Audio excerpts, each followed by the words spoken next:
नमस्कार दोस्तों, स्वागत है आपका एक बार फिर से हमारे चैनल अनटोल्ड स्टोरी में।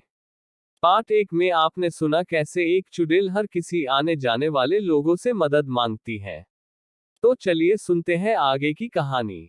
शीशा नीचा होते ही लड़की ने सर भीतर की ओर डाल दिया और कुछ पलों के लिए भीतर मुआयना सा करने लगी। संकेत सहमा सा ड्राइवर सीट पर चिपका हुआ था। बोलने की लाख कोशिशों के बाद भी शब्द लगता था जम से गए थे। लड़की ने भी कुछ बोलने की कोशिश की पर कोई शब्द फूट ही नहीं रहा था। रात इतनी घनी थी कि सूरतें देखने का एकमात्र जरिया कार की छत पर लगी लाइट ही थी। इससे पहले कि वो लाइट बुझ पाती, संकेत ने बटन को दाईं तरफ पुश कर दिया। क्या चाहिए? बड़ी मुश्किल से संकेत के मुंह से बस इतना ही निकला, मदद। बड़ी दबी और फुसफुसी आवाज में लड़की ने बोला। ईश्वर को याद कर संकेत ने दरवाजा खोल दिया। लड़की कार के भीतर उकड़ून बन बैठ गई। अब की संकेत ने उसे आंख भर के देखा। कपड़े ऐसे मालूम पड़ते थे जैसे हफ्तों पहले से पहने घूम रही हो। गले से सीने तक फटा हुआ उसका कुर्ता उसके हालात बयान कर रहा था जिसे वो हाथ से पकड़े हुई थी। होठ के पास गहरे नाखूनों के निशान थे। चेहरा भी ऐसा मुरझाया था जैसे कई दिनों से खाने को कुछ न मिला हो। बाएं हाथ में एक गहरा काले रंग का पर्स जिसे उसने कड़ी मजबूती के साथ पकड़ रखा था। हाथों की उंगलियां उतरी हुई अंगूठियों के सबूत दे रही थी और आगे से काटे हुए बाल जिसमें सिंदूर की हल्की लेकिन बिखरी हुई छाया सी थी। आंखों के इशारों से लड़की ने चलने को कहा और सम्मोहन के वश सा बंधा संकेत स्टीयरिंग संभाले आगे की ओर चल पड़ा। इग्निशन ऑन होते ही कार के स्टीरियो ने गाना बजाना शुरू कर दिया। ये रात, घड़ियाल कोबरे सी रात, ये रात, न नीली ही जाए न उगली ही जाए, ये काली जहरीली रात। घबरा कर संकेत का हाथ खुद ब खुद स्टीरियो के पावर बटन की ओर बढ़ गए। बड़े रुंधे गले से संकेत ने बोलने की कोशिश की। कौन हो तुम? और इस वीराने में क्या कर रही हो? लड़की ने संकेत की ओर गर्दन घुमाए और जोर लगा के बोली, नी। संकेत ने ड्राइवर साइड पर डोर में खुसा वाटर सिपर निकाल के लड़की के आगे कर दिया। पहले तो दोनों हाथों से उसने सिपर को थामा पर फिर अचानक याद आने पर दायां हाथ अपने फटे कुर्ते पर रख लिया। संकेत उसके हर घूंट की आवाज साफ सुन पा रहा था। ऐसा लग रहा था जैसे कई दिन की प्यास की वजह से गला सूख सा गया था उसका और पानी का हर घूंट उसके सूखे गले से एक अजीब सी ध्वनि पैदा कर रहा था। संकेत को अब यकीन हो चला था कि ये कोई चुड़ैल नहीं बल्कि किस्मत की मारी किसी मुसीबत से बच के भागी आम लड़की है। सोच की गहराइयों में डूबा हुआ संकेत ये तक भूल बैठा कि वो ड्राइव कर रहा है। सोच के असर से कुछ पल के लिए उसकी आंखें बंद सी हो गईं। गहरी सोच को लड़की की चीख ने तोड़ा और आंख खुली तो कुछ मीटर आगे ही एक नील गाय को अपनी ओर दौड़ते हुए पाया। स्टीयरिंग घूमी और भड़ाक की आवाज आई। दुनिया उल्टी दिख रही थी और संकेत की आंखें धीरे धीरे बंद हो रही थीं। आखिरी ख्याल जो संकेत के मन में आया वो था कि शायद मैं भी चुड़ैल का शिकार बन गया। संकेत की आंखें बंद ही थी अभी। रात का सारा वाकया उसकी बंद आंखों में एक फिल्म की तरह चल रहा था और साथ ही एक ख्याल भी कि क्या ये सब एक सपना था। पर इतनी हकीकत सी क्यों थी इस सपने में? यही सब सोचते हुए संकेत ने आंखें खोल दी।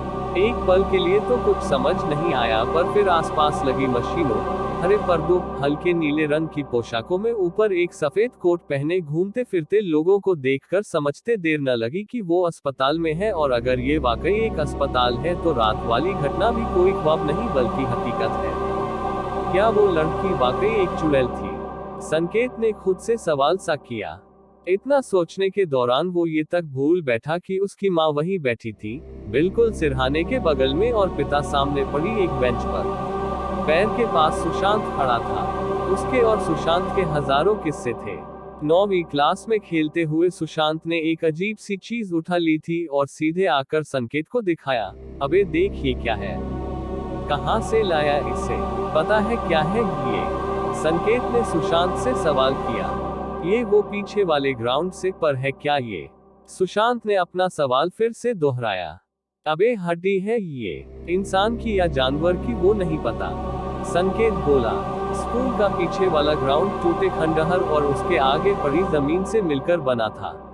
कहने को तमाम कहानियां थी उन खंडहरों के बारे में, पर सच कितना था और फसाना कितना कोई नहीं जानता था। स्कूल से बाहर निकलते ही मिला वो औघड़, दोनों को देखते ही झूम पड़ा। वो आएगी, तुमने उसकी साधना में खलल डाला है। वो नाराज है, बेचैन है, वो जरूर आएगी। साल बदलेंगे, तुम भूल जाओगे, पर वो अपनी कसम भूलेगी नहीं। दोनों ही इस घटना को भूल चुके थे, पर आज हॉस्पिटल में सुशांत की शक्ल देखकर संकेत को वो औघड़ और उसकी बोली हर बात ध्यान में आने लगी थी।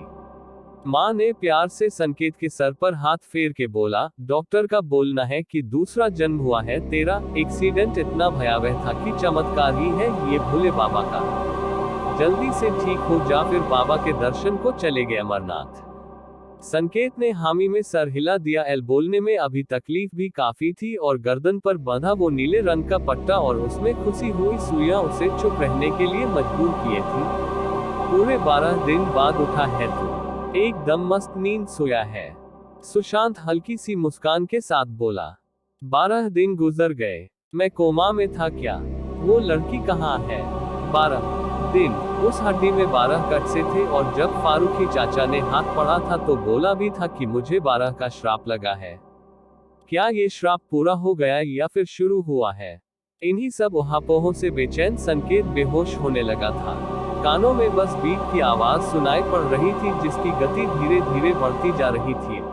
अचानक सीने पर एक झटका सा महसूस किया संकेत ने, और फिर दूसरा। एक आवाज भी आई, 1 2 3। एक जोर का झटका और लगा, और संकेत की चीख निकल गई। आंख खुली तो डॉक्टर और नर्स सीने पर एक मलहम सा मलते नजर आए। कमरे में हॉस्पिटल स्टाफ के अलावा कोई मौजूद नहीं था। एल आंखें घड़ी पर टिकी तो एक जोर की सिहरन उसकी रीढ़ में दौड़ गई। वक्त हुआ था 12:12। संकेत सिहर सा गया था। ऐसा एहसास था कि जैसे ये कोई इशारा सा हो। एक उपस्थिति भी मौजूद थी उस कमरे में। फारूकी चाचा की श्राप वाली बात को मजाक में टाल गया था संकेत, और औघड़ भी उसकी नजर में किसी पागल से ज्यादा कुछ था नहीं। पर सोचने वाली कुछ बातें जरूर थी। चुड़ैल वाले मोड़ का उस 12 साल पुरानी घटना से संबंध क्या है? 12, यहाँ भी 12 का नंबर पीछा छोड़ नहीं रहा। और उस एक्सीडेंट वाले दिन तारीख क्या थी? अरे हाँ, 12 ही तो थी। संकेत खुद से ही बातें कर रहा था। बहुत दिमागी कसरत के बावजूद भी इन दो बातों का खुद में कोई रिश्ता पकड़ नहीं आ रहा था। सबसे बड़ी परेशानी थी उसका बोलने में असमर्थ होना। इंतजार था तो सिर्फ जल्दी ठीक होने का। माँ हमेशा सर के पास बैठी अपने बेटे को निहारा करती है, खाती भी कम ही है। पापा वैसे तो जब्त दिखते हैं, पर संकेत जानता था कि उम्र के तीसरे पड़ाव पर खड़ा पिता थोड़ा कमजोर तो हो ही जाता है। इतने दिनों में सुशांत भी ऑफिस से वक्त निकाल कर हॉस्पिटल आता रहा। स्कूल की 3rd क्लास से लेकर 12 तक हर कदम साथ ही पढ़ा करता था संकेत और सुशांत का। उसके बाद सुशांत इंजीनियरिंग करने देहरादून चला गया और संकेत BSc करने के लिए यहीं रुक गया। दिन गुजरे जा रहे थे। 2 महीने का वक्त दिया था डॉक्टर्स ने, और आज पूरा 1 महीना हो चुका था उस अस्पताल के 2.5x6 के बेड पर। बस 30 दिन और फिर घर जाकर माँ के हाथ की बनी कचौड़ियाँ खाऊंगा। कार की क्या हालत हुई होगी, और उस लड़की का हुआ क्या होगा? सुशांत पिछले 3 दिन से आया नहीं था। चुड़ैल वाली बात माँ या पापा से करना नहीं चाहता था संकेत। आवाज भी अब निकालना आसान हो रहा था। इंतजार था तो सुशांत के आने का। दोस्तों, आज की कहानी यही खत्म करते हैं। इसकी आगे की कहानी अगले भाग में आएगा। स्टोरी पसंद आए तो चैनल को सब्सक्राइब करके बेल आइकॉन को जरूर दबाएं। धन्यवाद।